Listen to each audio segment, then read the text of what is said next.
अस्सलाम वालेकुम।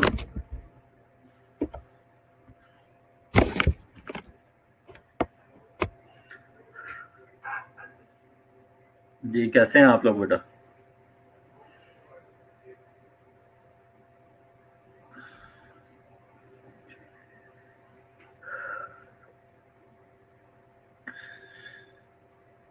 Old first year, एक दो वो अब न्यू फर्स्ट ईयर और ओल्ड फर्स्ट ईयर वाला स्टार्ट हो गया सिस्टम, तो इसलिए मैंने कहा पहले पूछ लिया करूं बच्चों से कि अभी ये न्यू फर्स्ट ईयर है, ओल्ड फर्स्ट ईयर है। आई थिंक ये link class old first year है। 2020 जी, ठीक हो गया। आप लोगों को मेरी आवाज आ रही है, तस्वीर आ रही है आपको? आ रही है?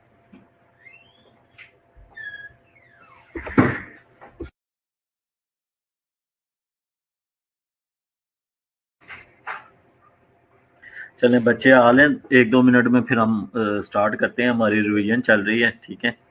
तो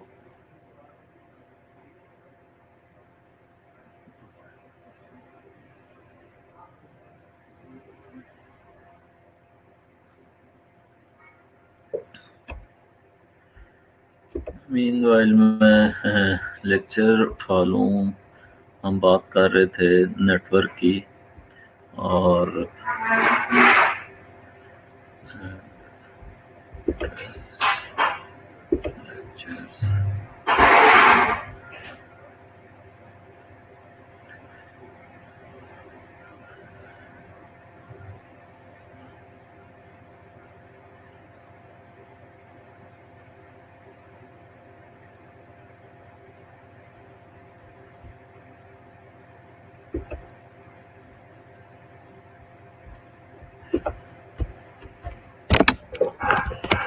कि कहाँ रह गया आज बच्चे?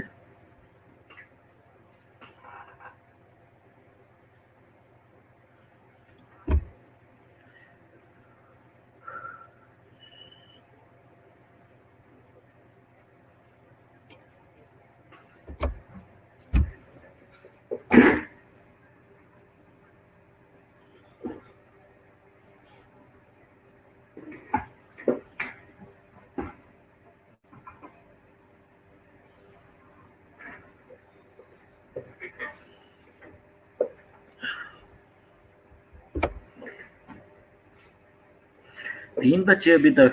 आई थिंक रिवीजन में बच्चे इंटरेस्टेड नहीं है।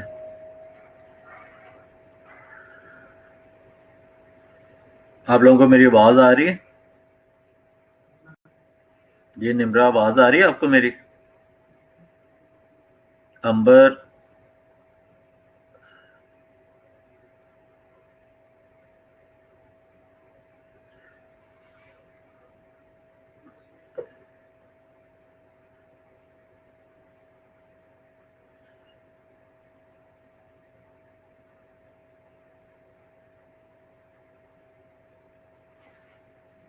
मुझे लगता है आप लोग भी लेक्चर स्टार्ट करके इधर उधर हो जाते हैं ताकि सर चलें, ठीक है सर बोल ही रहे हैं ना, बस ठीक है हम अपना काम कर लें इतनी देर। ऐसा तो नहीं करते कहीं?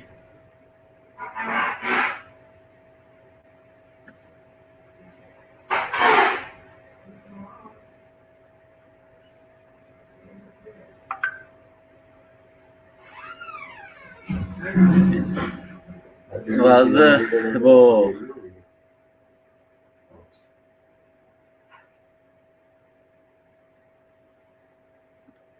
बच्चे आ नहीं रहे अभी तक।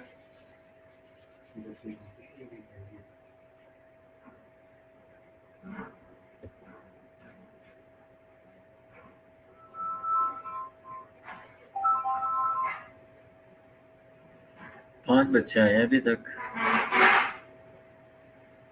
कृष्णा, कंवल, रुबाब, अंबर, निम्रा। हेलो,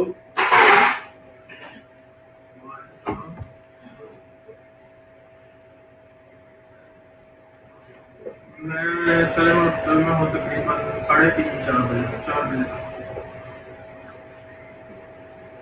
ठीक है, ठीक है।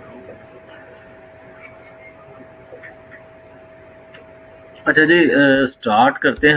हम बात कर रहे थे अपनी पहली स्लाइड जो हमने ये कोर्स स्टार्ट किया था, उस टाइम हम जिस स्लाइड्स के ऊपर थे हम वो स्लाइड दोबारा रिपीट कर रहे हैं। ठीक है, तो मैं ओपन कर देता हूँ, आपके सामने स्क्रीन शेयर कर देता हूँ ताकि आप लोगों को आइडिया हो सके कि हम लोग क्या कुछ कर रहे हैं। मैं अपनी वीडियो ऑफ कर देता हूँ, ठीक है बेटा, और स्क्रीन शेयर ऑन कर लेता हूँ आप लोगों के साथ। एप्लीकेशन विंडो में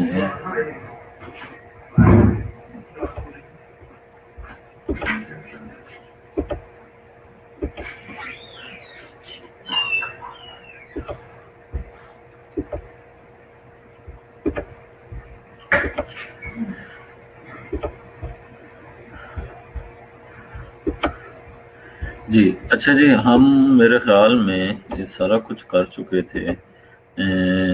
ये भी हमने कर लिया था, और फिर हमने कुछ कंप्यूटर्स की टाइप देख रहे थे अकॉर्डिंग टू कैपेबिलिटी कि कंप्यूटर्स कितनी किस्म के होते हैं। इससे पहले रीसाइजिंग, हाँ जी बिल्कुल, मूविंग रीअरेंजिंग वगैरह ये जो चीज़ें थी। जी बच्चे भी आना शुरू हो गए हैं, ठीक है, और ये हमने कर लिया था, ये मैंने आपको बता दिया था। विंडोज, जी विंडोज के ऊपर थे, and we were talking about window, like I told you in my last lecture, a window is one of many basic features of the Microsoft Windows operating system software. Windows allow you to perform multiple tasks by running multiple programs simultaneously. जी बिल्कुल, अगर अभी मैंने आप लोगों के साथ जिस आपने स्क्रीन शेयर की हुई है, as you can see, here is 2 or 3 tabs which I have opened. Now I can work on it simultaneously. इस चीज़ को वो कह रहा है कि विंडोज़, ठीक है, कि अगर आपने एक कोई विंडो ओपन किया उसके अलावा मल्टीपल विंडोज ओपन कर सकते हैं अपने कंप्यूटर के ऊपर, ठीक है। अच्छा जी, now next thing is moving your program window. देखिए, मैं जिस विंडो के अंदर मैं काम कर रहा हूँ, जिस विंडो के अंदर मैंने अपनी स्लाइड्स बनाई हुई हैं, ठीक है, वे you can see I can move this window from here to there. इसको मैं अपनी स्क्रीन के ऊपर कहीं भी मूव कर सकता हूँ, like if I hold it from title bar. Title bar मैंने आपको क्लास में बता चुका हूँ क्या होती है। जब हम माइक्रोसॉफ्ट वर्ड पढ़ रहे थे तो उस टाइम हमने देखा था टाइटल बार क्या चीज़ होती है। जब मैं इसको यहाँ से बाहर से पकड़ के मूव करता हूँ, जिस आप स्क्रीन के ऊपर देख रहे हैं, ठीक है, मेरी विंडो मैं अपनी स्क्रीन के ऊपर कहीं भी मूव करके ले जा सकता हूँ। Moving your program window, click and hold down the mouse button on the coloured bar at the top of any program, ठीक है, जिसका मैंने भी आपको करके दिखाई window. While holding down the mouse button drag the window to where you would like it on the screen. This can not be done when a windows it open to full screen. जी बिल्कुल, ये इसमें सिर्फ 2 basic सी चीज़ें समझने वाली हैं, वो ये हैं कि मूविंग योर प्रोग्राम विंडो, यानी कि आप जिस विंडो के अंदर काम कर रहे हैं उसको प्रोग्राम विंडो कहा जाता है, ठीक है, चाहे वो वर्ड, एक्सेल, पावर पॉइंट हो, चाहे आपने इंटरनेट एक्सप्लोरर ओपन किया हुआ हो, ठीक है। चूंकि अभी अभी आप देख सकते हैं कि अगर चूंकि आपके सामने मेरी स्क्रीन फुल स्क्रीन शेयर हुई है, लेकिन as you can see on your screen, if you are using laptop and desktop computers, I think you will not be able to see on your mobile because mobiles के ऊपर screen बड़ी छोटी होती है, compact होती है, तो शायद आपको उस तरह से प्रॉपर नज़र ना आ रहा हो, बट लेकिन अगर नज़र आ रहा है तो वेल एंड गुड। सेकेंडली, इसके अंदर सिर्फ 2 चीज़ें हैं, वो ये है कि वो बता रहा है कि जिस विंडो के अंदर आप काम कर रहे हैं उसको प्रोग्राम विंडो कहा जाता है, फर्स्ट वन। सेकेंड वन, इसको मूव कैसे करना है? इसको मूव ऐसे करना है कि ये देखिए मेरा जिस जगह पे कर्सर है, मैं इस जगह पे लेफ्ट क्लिक करता हूँ, ठीक है, और इसको ड्रैग कर लेता हूँ किसी भी जगह पे। अपने प्रोग्राम विंडो को, अपनी करंट प्रोग्राम विंडो को मूव कर रहा हूँ मैं अपनी स्क्रीन के ऊपर, किसी भी जगह पे मैं इसको मूव कर सकता हूँ इजीली विदाउट एनी बगैर किसी रुकावट के, और इसको मैं जिस साइड पे भी एडजस्ट कर सकता हूँ। इसका बहुत सारे मल्टीपल पर्पस हैं और इसके फ़ायदे भी बहुत सारे हैं। देखिए, अगर आप कोई फॉर एग्जांपल एक्सेल के अंदर काम कर रहे हैं, और if you are doing work in the Microsoft Word and PowerPoint, if you want to comparison between 2 sheets and if you want to comparison between 2 programs, then you can use this option very efficiently. How. बड़ा easy है कि देखिए आप दो programme के दरमियान comparison करना चाहते हैं तो आप बिल्कुल कंपैरिजन कर सकते हैं। आपके सामने एक एक्सेल की शीट है, जैसा मैंने आपको माइक्रोसॉफ्ट एक्सेल में भी बताया था कि आपके सामने एक्सेल की शीट है, उसके अंदर मल्टीपल रोज मल्टीपल कॉलम्स होते हैं। आपके पास दो एक्सेल की शीट, हम उनको कंपैरिजन करना चाहते हैं तो आप उनको कंपैरिजन कैसे करेंगे? दोनों शीट्स को बिल्कुल पैरेलल रखेंगे, ठीक है, पैरेलल रख के और उनको रीसाइज एंड मूव करके अपनी स्क्रीन के ऊपर। अभी लाइक देखें आप, जैसा मेरी ये स्क्रीन यहाँ पे नजर आ रही है आपको, ठीक है, मैंने इसको मूव कर सकता हूँ अपनी स्क्रीन के ऊपर कहीं भी ले जाके। मैं इसको कहता हूँ, मैं इसको लेफ्ट टॉप पे ले जाता हूँ, दूसरी विंडो में ओपन करता हूँ, उसको मैं राइट पे कर देता हूँ। ये चीज है मूव करना। लेकिन ये मूव उस सिनेरियो में होगी जब आपकी स्क्रीन जो है मैक्सिमाइज नहीं हुई। जब आपकी प्रोग्राम विंडो मैक्सिमाइज हुई होगी तो देन आप इसको मूव नहीं कर सकेंगे। कैसे? देखें अभी स्क्रीन के ऊपर मैंने इसको मैक्सिमाइज कर दिया, ठीक है। मैक्सिमाइज के साथ ही मैं आपको ये तीन ऑप्शन भी बताता चलूँ। ये मैं आप लोग इससे फेमिलियर भी होंगे, ये मैंने आपको पहले भी क्लास में बता चुका हूँ। लाइक ये क्लोज बटन है, ठीक है, ये आपका रिस्टोर और मैक्सिमाइज का बटन है, और ये मिनिमाइज का बटन है। मिनिमाइज क्या करता है? ये आपके टास्क बार के ऊपर प्रोग्राम ले जाता है लाइक दिस, ठीक है। और अगर आप इसको रिसाइज करना चाहते हैं स्क्रीन के ऊपर, ठीक है, तो आप इस तरीके से इसको कर सकते हैं। रिस्टोर करना चाहते हैं, रिस्टोर मैक्सिमाइज करके रिस्टोर कर सकते हैं। लेकिन जब ये रिस्टोर मोड में सॉरी मैक्सिमाइज मोड में होगी तो फिर ये उस वक्त जो विंडो है आपकी ये मूव नहीं होगी कहीं भी। अभी तो खैर उसके ऊपर क्लिक हो गया, ठीक है, उसको आप ट्रैक करके इधर उधर नहीं कर सकेंगे मैक्सिमाइज की सूरत में। या आप इस सिनेरियो में कर सकेंगे, उस सूरत में फायदा भी नहीं है ना, आप कितना मूव कर लेंगे उसको स्क्रीन के ऊपर से, ठीक है। और ये साथ क्लोज का बटन है। ये चीज तो होगी आपकी मूविंग योर प्रोग्राम विंडो, ठीक है। अगेन रिपीट कर देता हूँ, आपका जिस प्रोग्राम के अंदर आप काम कर रहे हैं उसको प्रोग्राम विंडो कहा जाता है, चाहे वो वर्ड, एक्सेल, पावर पॉइंट हो, आउटलुक हो, आपकी ईमेल हो, आपका कोई भी वेब ब्राउजर हो, ठीक है।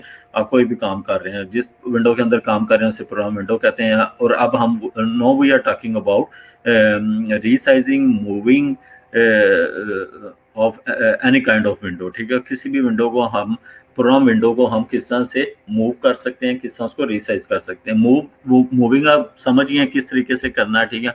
जस्ट टाइटल बार के ऊपर क्लिक करें, उसको लेफ्ट क्लिक माउस का प्रेस करके रखें और इसको ड्रैग कर लें जिस भी पोजीशन पे आप करना चाहते हैं। सेकेंडली रीसाइज है इसका। रीसाइज क्या होता है? देखिए मैंने आपको बताए थे हर विंडोज के ना कुछ बॉर्डर्स बताए थे। मैंने आपको स्क्रॉल बार के बारे में भी बताया था, उसके बॉर्डर के बारे में भी बताया था। लाइक ये देखें, अगर मैं अपनी इस विंडो के ऊपर जो मेरी माइक्रोसॉफ्ट पावर पॉइंट की ये विंडो है जिसके अंदर स्लाइड्स बनी हुई हैं, इसको अगर मैंने रिसाइज करना है तो मैं इसके बॉर्डर के ऊपर कर्सर लेके जाता हूँ तो देखिए मेरे कर्सर की शेप ही चेंज हो गई है। मैं इसको पकड़ के ये देखें रिसाइज कर सकता हूँ इसको। मैं इसको अपनी मर्जी के मुताबिक जितना मेरे लिए कन्वीनियंट है मैं उसको रिसाइज कर सकता हूँ। और नेक्स्ट अगर हम स्लाइड पे जाएंगे तो वो यही चीज़ आपको बता रहा होगा। क्लोज, रिस्टोर, मैक्सिमाइज, मिनिमाइज, ये चीज़ें मैंने आपको बता दी हैं। इसके सिंबल्स याद रखिएगा। क्लोज का क्रॉस होता है, रिस्टोर का होता है कि विंडो जो है वो वापस अपनी पोजीशन पे आ जाती है, और the close restore the button will restore a program window its original size. जी, the original of a window is a little bit smaller than full size. जी बिल्कुल। अच्छा जी, मैक्सिमाइज क्या चीज़ है? मैक्सिमाइज ये है कि आपकी विंडो फुल स्क्रीन पे मैक्सिमाइज हो जाती है। मिनिमाइज वो मैंने आपको करके दिखाई है कि वो उसके ऊपर आइकन्स याद रखिएगा। ये आइकन्स मीन इसके जो आगे फ्रंट पे सिंबल दिए गए जहाँ मेरा कर्सर मूव कर रहा है। Here you can see the icon of and symbol of close, restore, maximize and minimize, ठीक है। अच्छा जी, नेक्स्ट पे है रीसाइजिंग। रीसाइजिंग भी मैंने आपको बता दिया। और सबसे बड़ी चीज़ ये है कि moving, resizing, restore, minimise, maximise, इसको करने का पर्पस क्या है? ये पर्पस मैंने आपको बताया है कि जब आप कंपैरिजन कर रहे हैं, जब आप दो विंडोज को पैरेलल देखना चाहते हैं, उनके दरमियान कंपैरिजन करना चाहते हैं, ठीक है, तो देन आपको इस तरह की रीसाइज वगैरह करने की जरूरत पड़ जाती है, ठीक है। जब आप साइमल्टेनियसली प्रोग्राम अपनी स्क्रीन के ऊपर रन करना चाहते हैं, ठीक है, तब आपको इसकी जरूरत पड़ती है।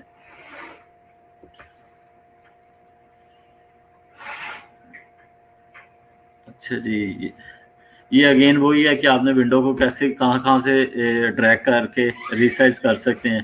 ठीक है, वो कहता है कि ये देखें जिस जगह पे मेरा कर्सर, अगर इस टाइम अगर टॉप राइट कॉर्नर पे देख रहे हो, टॉप राइट कॉर्नर पे तो देखिए यहाँ से भी पकड़ के मैं अपनी विंडो को रिसाइज कर सकता हूँ।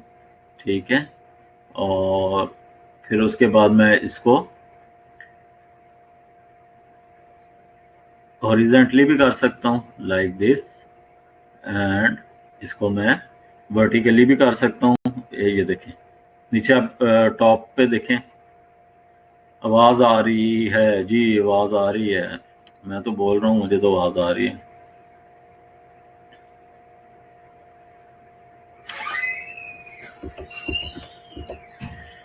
अच्छा जी, इसके बाद थी computer types according to capability, कि उनकी कैपेबिलिटी के मुताबिक कंप्यूटर्स कितनी किस्म के होते हैं। ठीक है, और उसके बाद आज हम देखेंगे पोर्ट्स देखेंगे और थोड़ा सा नेटवर्क को देख के, तो आप थोड़ा सा फील कर रहे होंगे कि मेरा ना काफ़ी मैं फास्ट चल रहा हूँ। उसकी रीज़न ये है कि ये सारी चीज़ें आप पढ़ चुके हैं, आप सिर्फ आपकी रिवीजन चल रही है। ठीक है, अच्छा जी, अगर हम if we talk about computer types according to their capability, then first of all we will talk about super computer, then we talk about mainframe computer, thirdly servers और mini computers, fourth one is on desktop computer, और जिसको हम personal computer भी कहते हैं, जो computer आप घरों में इस्तेमाल करते हैं। फिर पीटीए हैं, नोटबुक्स हैं, और बहुत सारी कैटेगरीज में आ जाती हैं, लेकिन वो नॉर्मली डेस्कटॉप कंप्यूटर, लैपटॉप वगैरह उसी कैटेगरी में आ जाते हैं। ठीक है, लैपटॉप तो एक किस्म का अल्टरनेटर है डेस्कटॉप कंप्यूटर का। ठीक है, बस आपको उसमें ये फ़ायदा होता है कि वो आपको कैरी करने में पोर्टेबल होता है, कैरी करने में ईजी होता है, बैकअप वगैरह आपको उसमें इशू नहीं आता। लाइट चली जाती है तो आपको साइड मैक्सिमाइज जी मैं कर देता हूँ, मैं इसलिए नहीं कर रहा था साइड मैक्सिमाइज करता कि वो फिर आपके जो मैसेजेस आ रहे होते हैं ना वो बैकएंड पे चले जाते हैं, फिर वो मुझे नज़र नहीं आते। तो फिर अगर लेक्चर डिस्कनेक्ट भी हो जाए तो फिर पता नहीं चलता, मैं इधर से बोलता रहता हूँ। लेकिन एनी मैंने मैक्सिमाइज कर दिया इसको। अब आप देख सकते हैं कि नाम, अब हम इनको वन बाय वन डिस्कस कर लेते हैं। और what is port? On computer and telecommunication devices, a port known is generally a specific place for being physical connected to some other devices। जी बिल्कुल, मैंने आपको क्लास में भी जिससे बताया था कि जब हमने डेस्कटॉप कंप्यूटर की बैक साइड पे देखा था, बैक पैनल के ऊपर के बहुत सारी पोर्ट्स अवेलेबल थी। उन पोर्ट्स का पर्पस क्या था, मैंने आपको बताया था कि उन पोर्ट का पर्पस ये था कि अगर आप अपने कंप्यूटर के साथ कोई एक्सटर्नल डिवाइस कनेक्ट करना चाहते हैं, अगर आप अपने कंप्यूटर के साथ कोई प्रिंटर कनेक्ट करना चाहते हैं, कोई स्कैनर कनेक्ट करना चाहते हैं, ठीक है, या इसके अलावा कोई पोर्टेबल हार्ड डिस्क कनेक्ट करना चाहते हैं, कीबोर्ड माउस वगैरह कनेक्ट करना चाहते हैं, ये इन तमाम कनेक्टिविटी के लिए जिस जगह पे टर्मिनेशन होती है उस प्लेस को हम पोर्ट्स कहते हैं। ठीक है, और फिर हमने पोर्ट्स की बहुत सारी टाइप भी देखी थी। जी मीनवाइल होल्ड कीजिएगा, मैं ज़रा ना इसको स्क्रीन शेयरिंग ऑफ करके दूसरा टाइप्स ऑफ कंप्यूटर्स की और पोर्ट्स वाली जो स्लाइड है वो ओपन कर लेता हूँ, अगर वो मेरे पास इधर अवेलेबल है। पोर्ट एंड टाइप्स तो अवेलेबल है। अच्छा जी, फर्स्ट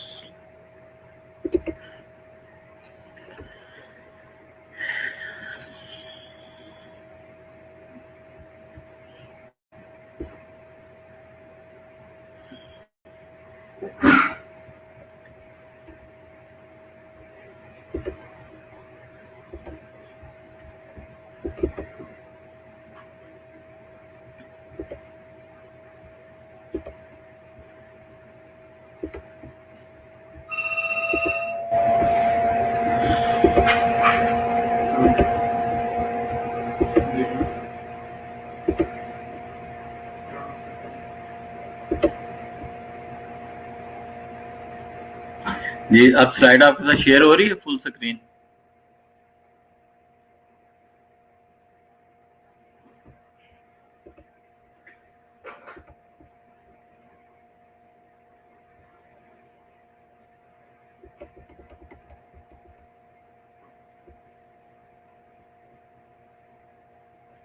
ये आपको मैंने नोट्स दिए थे कुछ, जिसके अंदर ना आपको टाइप्स ऑफ कंप्यूटर्स वगैरह बताई गई थी।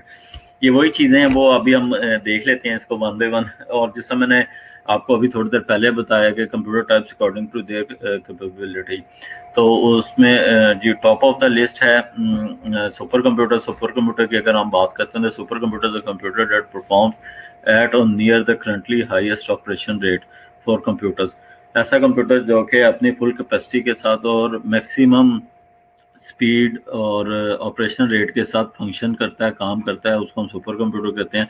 ऐसे super computers typically used for scientific engineering application that must handle very large database or to do a great amount of computation or both. Supercomputer is 15,000 times faster than the average personal computer. It consists of 5,800 processors containing a total of 2.6 trillion byte of memory.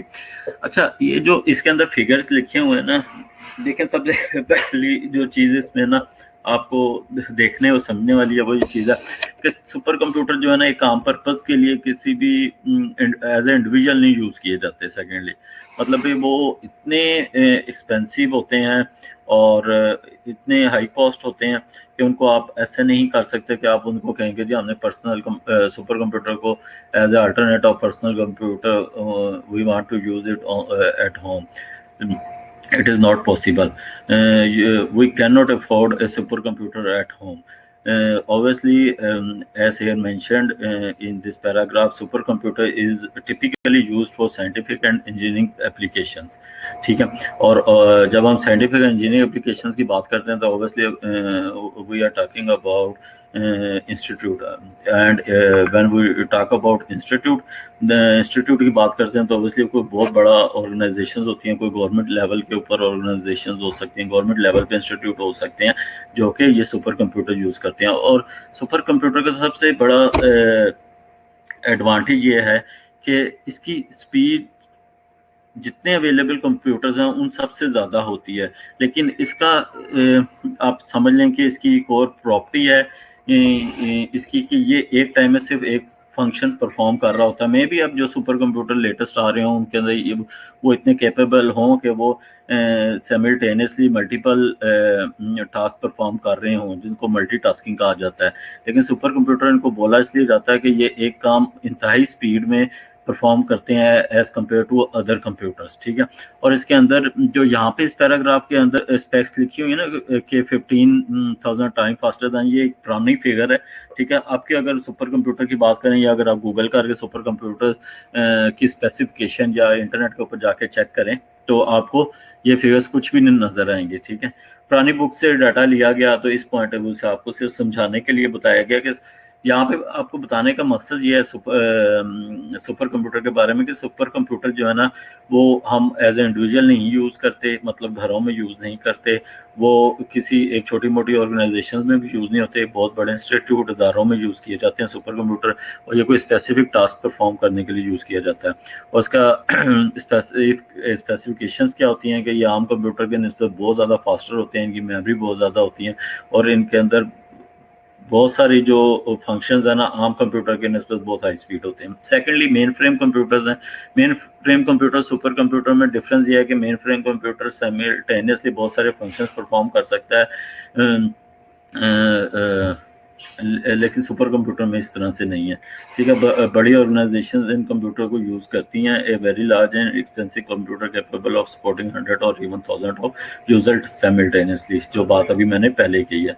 आवाज़ रुक जाती है क्या? ये clear है? बिल्कुल, अगर रुक जाती है तो क्लियर कैसे हुई? और even 1000 of user simultaneously mainframe है जस्ट बिलो सुपर कंप्यूटर। इनकी स्पीड और स्पेसिफिकेशन थोड़ी सी कम होती है सुपर कंप्यूटर से, इसलिए कैटेगरी वाइज इनको सेकंड नंबर पे रखा जाता है। In some ways mainframes are more powerful than super computer because they support more simultaneously.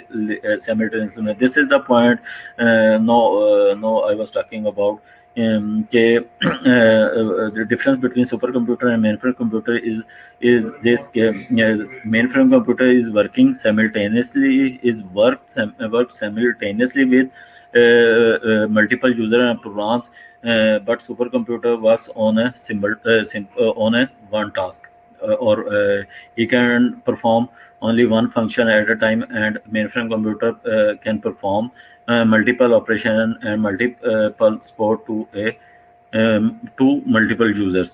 ठीक है, but supercomputer execute a single program faster than a mainframe. Yes, this is also main point.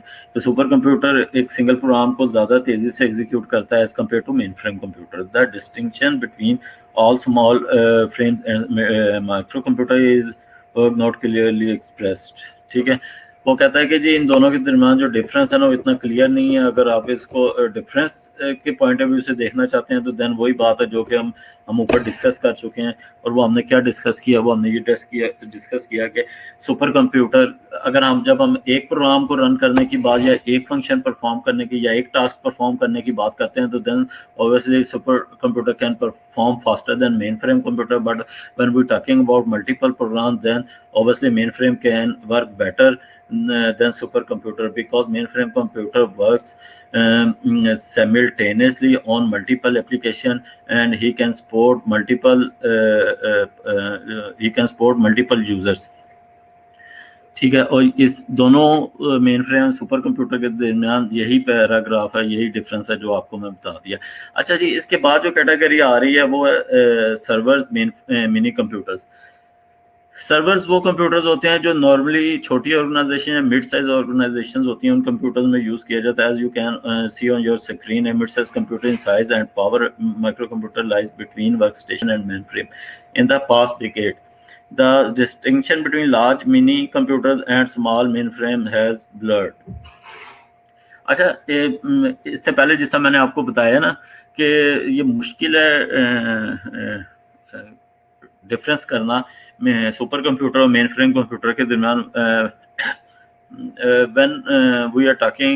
when we are not talking about any specific program or multiple users, so then it is difficult to distinction between supercomputer and main computer.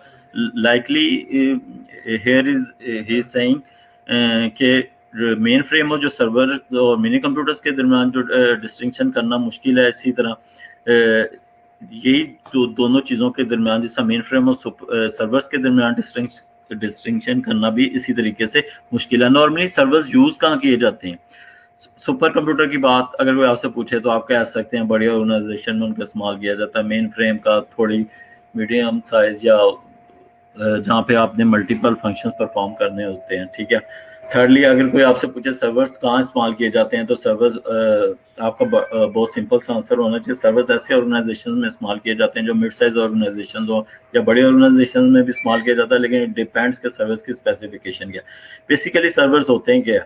Servers किसी भी organisation के अंदर ऐसे computers होते हैं जिस जगह पे तमाम यूजर्स का डाटाबेस, तमाम यूजर्स का डाटा और तमाम यूजर्स के अकाउंट्स रखे जाते हैं. ठीक है, और उनको उनकी परमिशंस, राइट्स, ऑथेंटिकेशंस के लिए जितनी पॉलिसीज अप्लाई की जाते हैं और ठीक है वो सारी की सारी सर्वर्स के ऊपर पड़ी हुई होती है.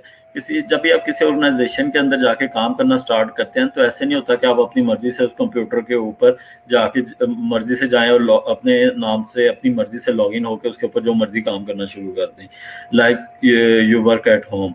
ठीक है, आप अपने घर के कंप्यूटर पे तो जब मर्जी दिल किया ऑन किया उसको बैठे और लॉगिन किया, जो मर्जी किया, डिलीट किया, रिमूव किया, सब कुछ कर सकते हैं. But you can not do it on the computers of any organisation. किसी भी ऑर्गेनाइजेशन के कंप्यूटर्स के ऊपर आप इस तरीके से काम नहीं कर सकते. क्योंकि वहाँ पे परमिशंस अप्लाई हुई होती हैं. वो जो नेटवर्क एडमिनिस्ट्रेटर या सिस्टम एडमिनिस्ट्रेटर्स होते हैं जो इन सर्वर्स को हैंडल करते हैं, जो नेटवर्क को हैंडल करते हैं, ठीक है, वो यूजर्स को राइट्स जो है ना उनकी नीड बेस के ऊपर देते हैं. वो कहते हैं कि अगर एक यूज़र को, अगर एक कोई ऑर्गेनाइजेशन के अंदर, लाइक अगर हम आपके नर्सिंग कॉलेज की बात कर लें, नर्सिंग कॉलेज का कोई डाटा पड़ा हुआ है तो आपकी जो फैकल्टी है उनको सिर्फ नर्सिंग के ही राइट्स मिलने चाहिए. उनको ना कि शालामार मेडिकल डेंटल कॉलेज के भी राइट्स दे दिए जाएं और उनके डाटे को भी एक्सेस करने के राइट्स दे दिए जाए, या फिर उनको हॉस्पिटल के डाटे को एक्सेस करने के. आजकल के दौर के अंदर डाटा जो है ना, डाटा किसी भी ऑर्गेनाइजेशन के लिए एसेट होता है. लोगों के लिए, ऑर्गेनाइजेशंस के लिए, मैनेजमेंट के लिए जो है ना वो हार्डवेयर इतना इम्पोर्टेंट नहीं होता जितना डाटा इम्पोर्टेंट होता है. इसलिए उस डाटे की केयर भी बहुत की जाती है और इसकी सिक्योरिटी के लिए पॉलिसीज भी अप्लाई किए जाते हैं और इसी तरह के टेक्निकल लोग भी हायर किए जाते हैं जो कि उस डाटे को सिक्योर कर सकें और उनके ऊपर डिफरेंट पॉलिसीज अप्लाई कर सकें और स्पेसिफिक सिर्फ लोगों को उन ऑथेंटिकेटेड लोगों को ऑथेंटिकेटेड यूजर्स को स्पेसिफिक राइट्स दे सकें। ठीक है, ऐसे ना हो सके कि कोई यूजर किसी दूसरे यूजर के डाटा के साथ छेड़खानी कर रहा है या किसी दूसरे यूजर का डाटा डिलीट कर सकता है। ठीक है, या ऑर्गेनाइजेशन के कंप्यूटर को, जैसे आप अपने घर के कंप्यूटर में जाते हैं, CD ड्राइव ओपन कर लेते हैं, वहाँ पे जाके अपनी मर्जी से प्रोग्राम इंस्टॉल कर लेते हैं, अपनी मर्जी से प्रोग्राम को डिलीट कर लेते हैं। ठीक है, ऐसा ये सारा काम जो है आप घर के कंप्यूटर्स पे कर सकते हैं, लेकिन किसी ऑर्गेनाइजेशन के कंप्यूटर में नहीं कर सकते। इसी तरह जब मैंने आपको क्लास में भी एक चीज़ बताई थी कि क्लास में जब मैं आपको कंट्रोल पैनल के बारे में बता रहा था। ठीक है, कंट्रोल पैनल ओपन करके उसके अंदर डिवाइस मैनेजर में जाके हमने अभी वो चीज़ें भी देखनी है, अभी इसके बाद वो भी देखते हैं। डिवाइस मैनेजर जाके प्रोग्राम फीचर के अंदर प्रोग्राम्स को इंस्टॉल करना, रिमूव करना, कोई हार्डवेयर ऐड करना, रिमूव करना, उसके ड्राइवर्स को ऐड करना, और ये सारी चीज़ें जो मैंने आपको क्लास में अपने लैपटॉप पे बताई थी। लेकिन जब आप कंप्यूटर लैब के अंदर गए और वहाँ जाके हमने देखा कि कंट्रोल पैनल ही ओपन नहीं हो रहा था, तो उसकी सबसे बड़ी रीज़न यही थी कि एडमिनिस्ट्रेटर की तरफ से रिस्ट्रिक्शन लगी हुई थी, क्योंकि ये कंप्यूटर जो कंप्यूटर लैब के अंदर अवेलेबल है वो इंडिविजुअली अवेलेबल नहीं है, बल्कि वो किसी एक सर्वर के साथ या किसी एक नेटवर्क के ऊपर, और उसके ऊपर डोमेन साइड से, सर्वर साइड से पॉलिसीज अप्लाई हो रही हैं। ठीक है, और नॉर्मली जब आप किसी ऑर्गेनाइजेशन के कंप्यूटर्स पे काम करते हैं तो आपको इसी तरह की रिस्ट्रिक्शन मिलती हैं कि आप कंट्रोल पैनल में नहीं जा सकते, आप उनके किसी ड्राइव को, स्पेसिफिक ड्राइव को एक्सेस नहीं कर सकते, किसी रेलेवेंट डाटा को छेड़ नहीं सकते, इवन आप नेटवर्क की प्रॉपर्टीज के अंदर भी जाके कोई इवन IP एड्रेस वगैरह को भी नहीं दे सकते, क्योंकि ये भी सिक्योरिटी में आती है। ये जितनी चीज़ें मैं आपको बता रहा हूँ, ये तमाम चीज़ें सिक्योरिटी में, और ये टेक्निकल बंदे ही अप्लाई करते हैं किसी भी ऑर्गेनाइजेशन के अंदर। ठीक है, हम बात कर रहे हैं सर्वर्स की, मिनी कंप्यूटर्स की, तो ये सारी जो जितनी डिस्कशन मैं आप लोगों के साथ कर रहा हूँ, ये सारी डिस्कशन, ये सारी चीज़ें सर्वर्स के ऊपर अप्लाई होती हैं, और इनको अप्लाई कौन करते हैं? सिस्टम एडमिनिस्ट्रेटर अप्लाई करते हैं। यहाँ पे दो डिफरेंस समझने की बात है कि what is the difference between system administrator, network administrator. जो लोग सर्वर्स के ऊपर काम कर रहे होते हैं उनको सिस्टम एडमिनिस्ट्रेटर कहते हैं। जो लोग नेटवर्क, जो इससे आगे हम बेसिक नेटवर्क टाइप्स, टोपोलॉजीज वगैरह पढ़ेंगे, जो लोग उसको उन सारे इंफ्रास्ट्रक्चर को और उसकी इम्प्लीमेंटेशन देख रहे होते हैं, उसको नेटवर्क एडमिनिस्ट्रेटर कहते हैं। ठीक है, इसके बाद नेक्स्ट जो है जी वो है डेस्कटॉप कंप्यूटर्स। डेस्कटॉप कंप्यूटर्स की अगर हम बात करें तो you are all familiar with desktop and laptop computer, because आप में से बहुत सारे बच्चे ऐसे भी होंगे जो कि लैपटॉप कंप्यूटर्स के ऊपर अभी ये लेक्चर सुन रहे होंगे। ठीक है, अच्छा जी, these are generally consisting of a single processor only, sometimes two, along with MBs of memory and GBs of storage. PCs are used for running productivity application, web surfing and messages.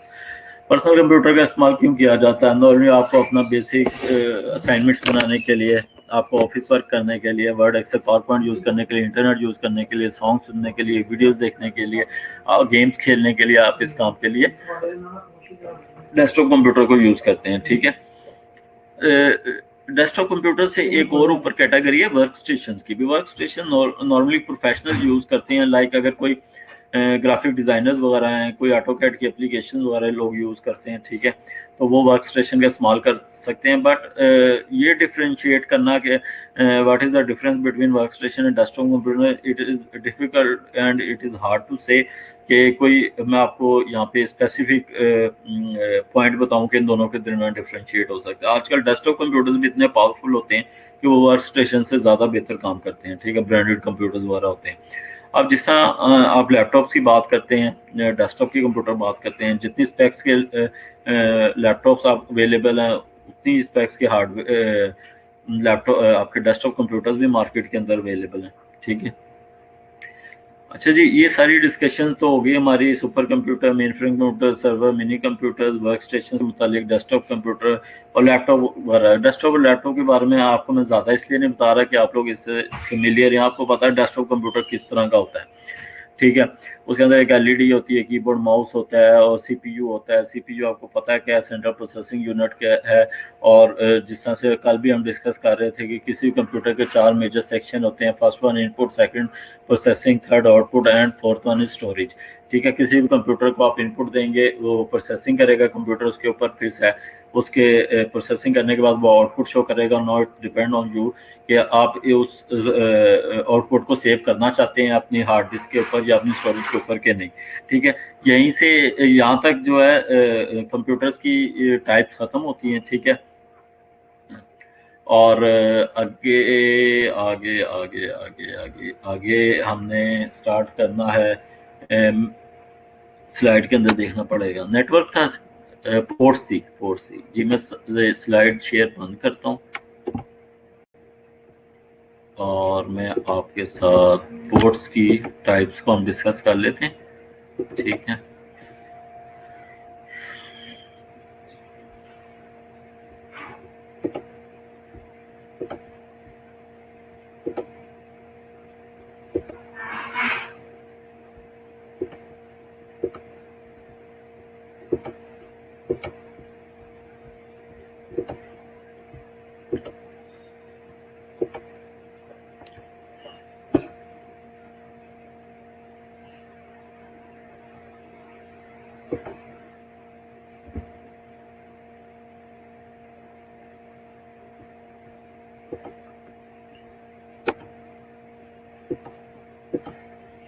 Slide एक minute में आप लोगों के साथ share कर लूँ।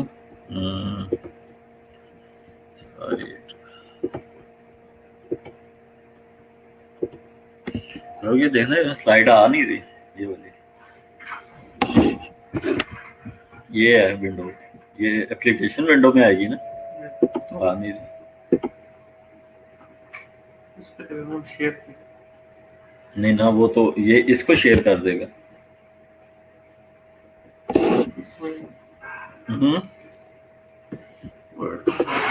Word की file नहीं शेयर होती, शेयर कर रहा वो तो मैं कर दूंगा फुल स्क्रीन शेयर। पहले भी तो हो रही थी थोड़ी देर पहले, इससे पहले स्लाइड मैंने ऐसे ही चलाई थी।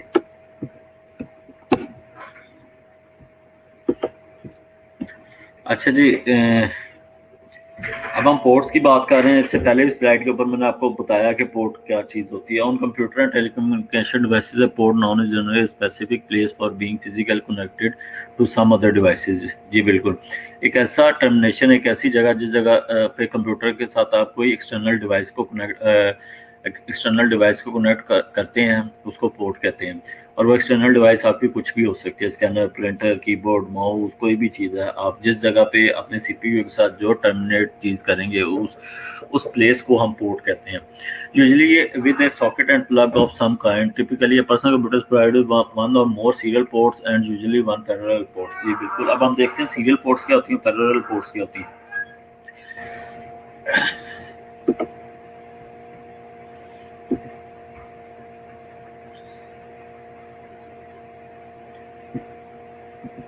अच्छा जी, मैं वन बाय वन एक एक पोर्ट आपको बताता जाऊंगा, साथ साथ आपको ना उसकी डायग्राम भी दिखाता जाऊंगा। ठीक है, और पैरेलल पोर्ट्स, पोर्ट आपको पता चल गई क्या चीज़ होगी। Now we are discussing about types of ports. Parallel port, first one is parallel port, an interface on a computer that supports transmission of multiple bits at the same time. ठीक है, और बिट्स क्या चीज़ होती हैं, bite क्या होती हैं, ये सारी चीज़ें हम पढ़ चुके हैं, ये नई चीज़ें नहीं आपके लिए। मेमोरी यूनिट रिमाइंड करें अपने, और फिर आपको याद आएगा कि बिट्स क्या चीज़ होती हैं, 8 बिट किसके इक्वल है। ठीक है, 1024 बिट किसके इक्वल है, बाइट्स किसके इक्वल है, मेगाबाइट क्या चीज़ होती है, गीगाबाइट एंड टेराबाइट, ये सारी चीज़ें मैं आपको पहले बता चुका हूँ, इसलिए ये कोई नई चीज़ नहीं है कि आपको इस लाइन की समझ ना आए। N interface on a computer that supports transmission of multiple, that supports transmission, transmission क्या होता है, कम्युनिकेशन, ट्रैवल करना किसी चीज़ का, किसी चीज़ को मूव करना एक जगह से दूसरी जगह।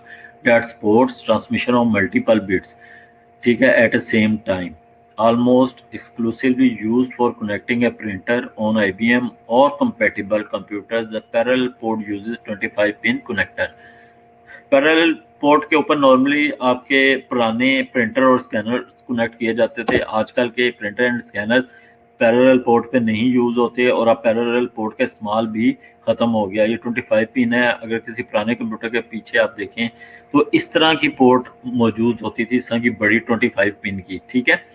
इसको पैरेलल पोर्ट कहा जाता है। इस पोर्ट के ऊपर हम अपने प्रिंटर्स को, अपने स्कैनर्स को कनेक्ट किए जाते थे। अच्छा, ये पोर्ट्स देखिए, अब भी जो लेटेस्ट पोर्ट्स आ रही हैं और अब तकरीबन तमाम कंप्यूटर के साथ जितनी पोर्ट्स अवेलेबल होती हैं वो ज़्यादातर आप देखते हैं यूएसबी बेस्ड होती हैं, यूएसबी कंपेटिबल होती हैं।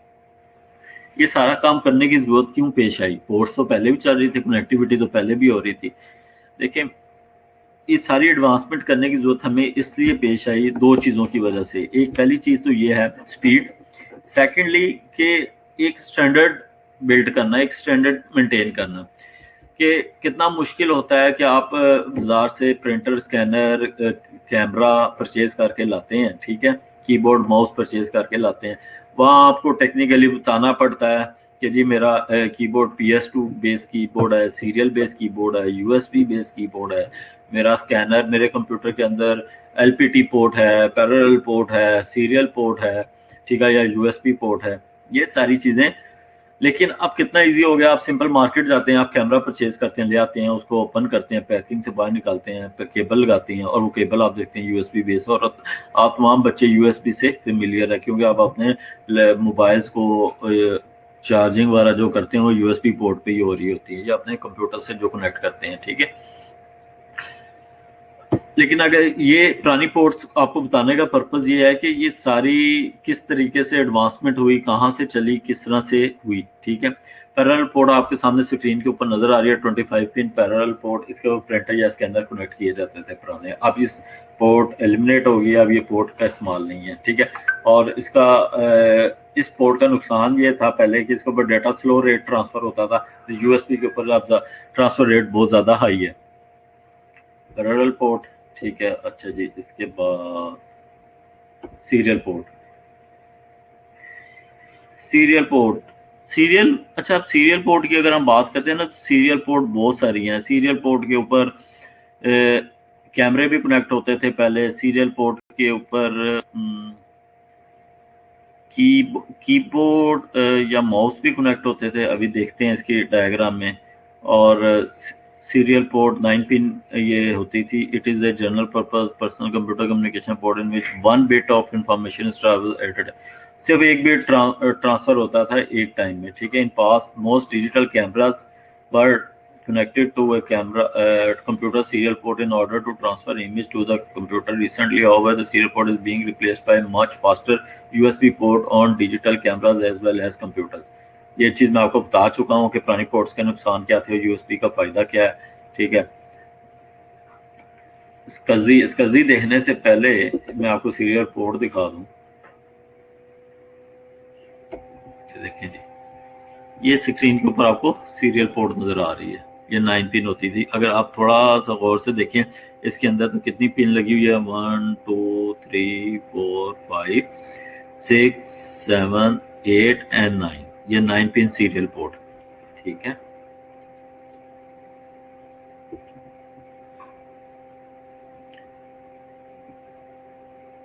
SCSI,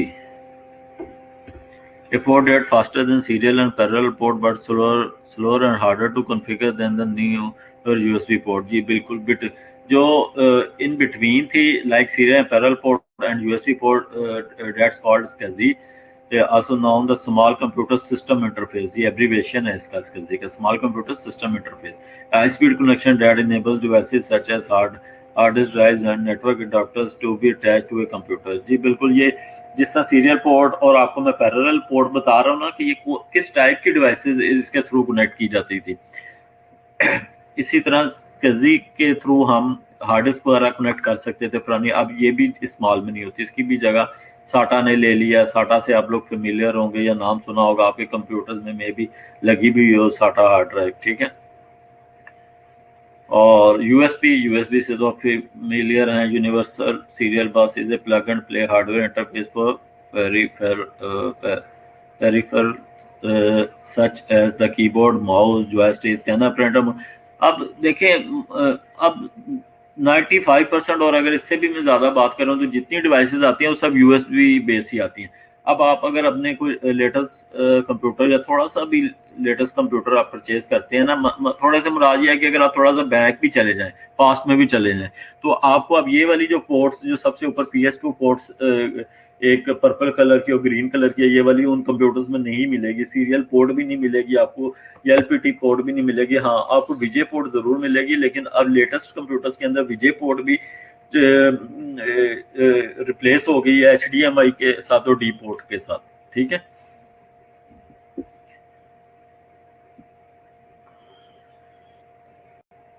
अच्छा जी, यूएसबी क्यों यूज की जाती है? इसका ट्रांसफर रेट बहुत ज्यादा और कितना ज्यादा है यहाँ पे देख लेते हैं। The keyboard mouse just maximum bandwidth of 12 megabit per second and up to 1 to 27 devices can be attached with USB. A new device can be added to your computer without having to add an adapter card. It typically is located at the back of the PC. ठीक है। फायदा क्या है USB का? दो फायदे हो गए हमें। एक तो ये कि इसकी स्पीड बहुत ज़्यादा है, सेकेंडली एक सब सब डिवाइसेस एक स्टैंडर्ड पे आ गई हैं।